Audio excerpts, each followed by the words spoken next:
everyone. Welcome to the show in this edition of Hot Topics in Sales. I'm very excited to be joined by my friend Lee Salz, who is a best-selling author and the CEO of Sales Architects. How are you doing today, Lee?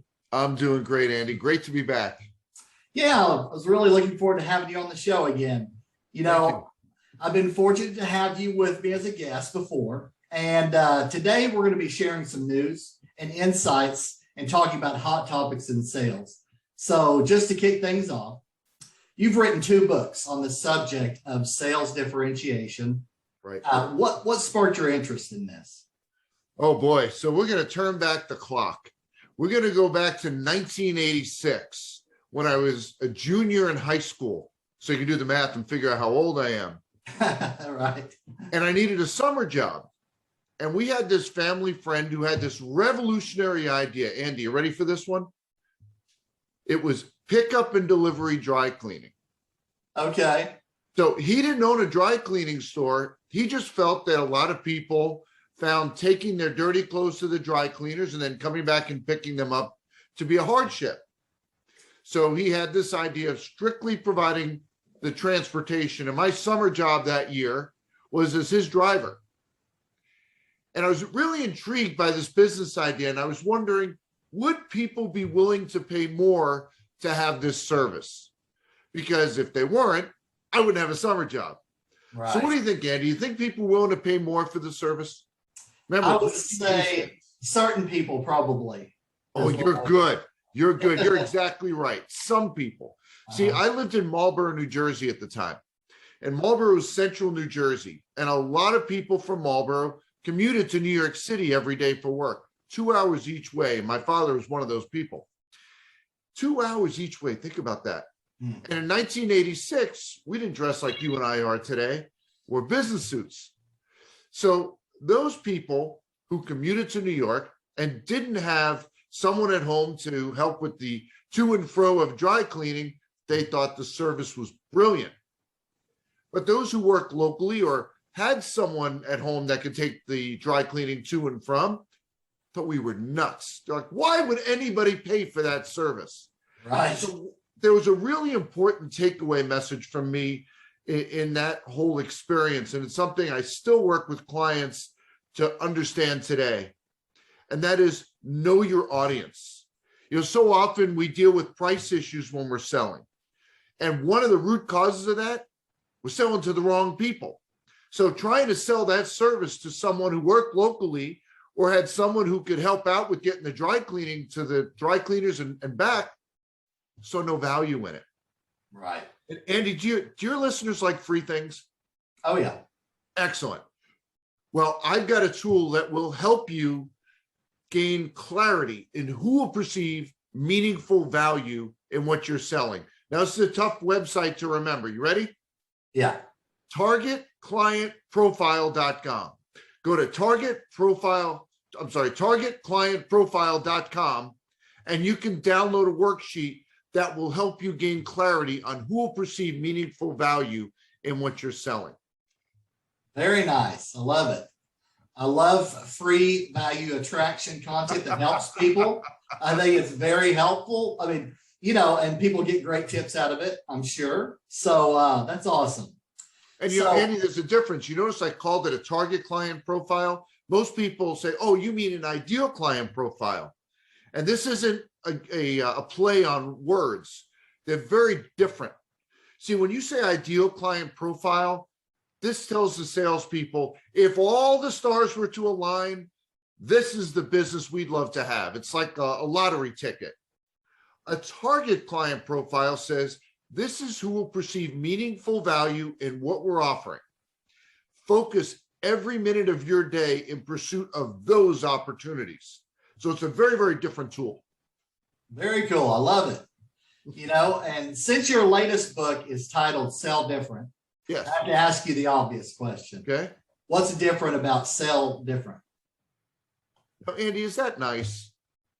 I mean, it's my second time on your show. And you ask me one question, you jump to this, and you put me on the spot. And you're asking me what's different about my new book. Is that really a fair question? Well, let me answer that for our listeners. It absolutely is. And here's what you need to know. Whether buyers ask you that question point blank, like Andy did with me, or not, that's the huge question that's on their mind every single time they meet with you. What's different? And if you can't articulate it, if you can't demonstrate it, price wins the day. So what's different about Sell Different? Well, several things. First of all, Andy, I think you'd agree, for most salespeople, it's never been tougher than it is today. Competition is fierce. And we look at the difference in feature and function between what we're selling and what the competition offers, kind of narrow, kind of subtle.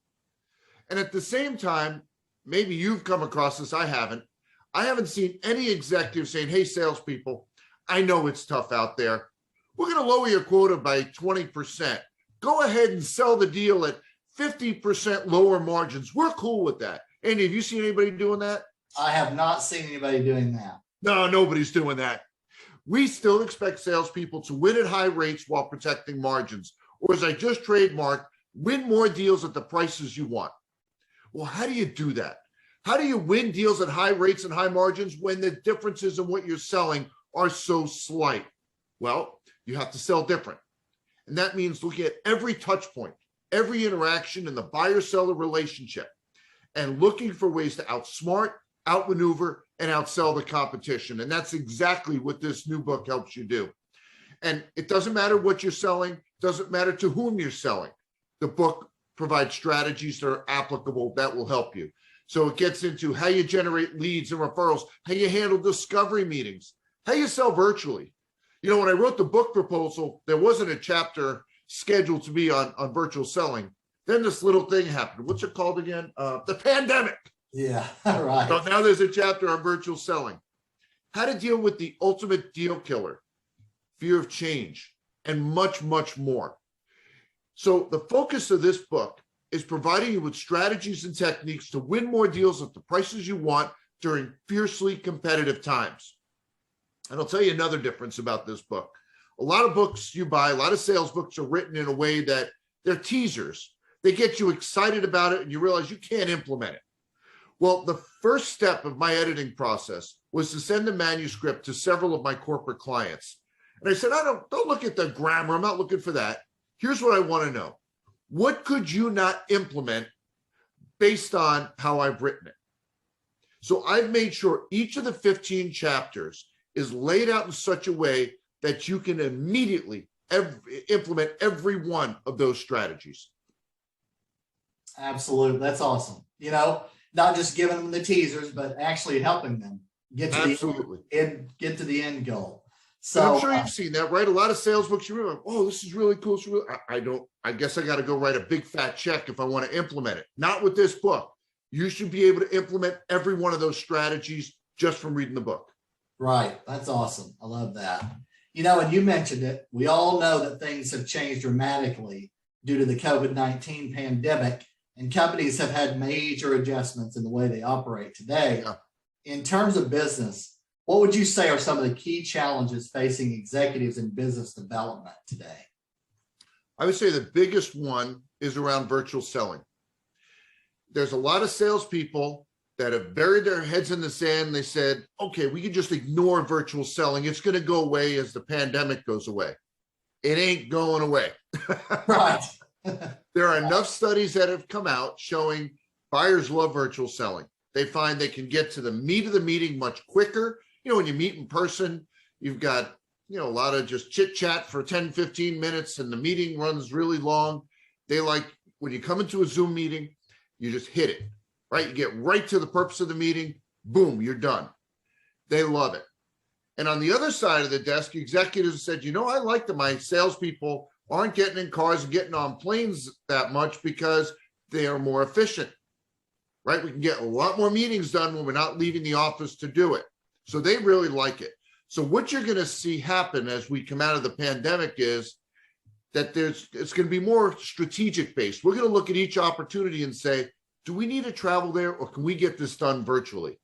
So for the salespeople that are watching the program today, pick your head up and embrace virtual selling and say, I've got to be effective both in person and when I'm selling virtually. Absolutely. Do we give them another freebie? Go ahead. All right. I got another tough address for you. virtualsellingbestpractices.com. virtualsellingbestpractices.com. You can download my best practices in a virtual selling environment. Awesome. 2 giveaways on the show today. I love it. So, you know, and in terms of success on the flip side of things, what are 2 or 3 key things that people involved in business development should know? Well, I'll bring us back to the point I made earlier. Having clarity on your target client. Too many salespeople chase deals that they're never going to get. So you get to this finish line and they want to price down here and you're sitting over here. Don't waste your time on that. Understand that target client profile and invest every minute of every day in the pursuit of those that match that profile. So that's the first thing. The second one is we've taught salespeople over the years to probe for pain, right? Now we tell salespeople, find the pain. And so we find the pain and we write it down and we're all excited. But we don't go to the next step. And that's to understand if the pain that we've just identified is a problem or an inconvenience. Think about that, Andy. A problem or an inconvenience. If you think of your own life today, we have lots of inconveniences, meaning there are things that are on our list. We need to do something about it, but we're not doing a darn thing about it.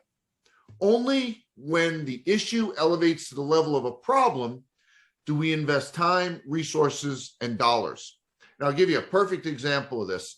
I have a COVID puppy. I'm sure lots of you as well. So we got a puppy during COVID. Right. And she's adorable. Kona's, oh, she's so sweet. But she does have one idiosyncrasy. Whenever somebody walks by the house, or God forbid, walking their dog by the house, she goes berserk. So she goes running up to the windows, and we in our dining room, we have these wood blinds. We don't always lift them up. Well, if she can somehow see in between the blinds, she just starts clawing at the blinds. Well, one of those sets of blinds she has completely destroyed. So there's 3 sets, Andy. Wood blinds, and I have a sheet hanging over the window. Very attractive. And I can't tell you how many times my wife and I have said, yeah, we got to go to the store this weekend and go and get blinds for that window. Haven't done it yet. Neither of us has gone online and researched it yet. But I will guarantee you, on Thanksgiving, when we have family in town, there will not be a sheet on that window. It's now elevated to the level of a problem.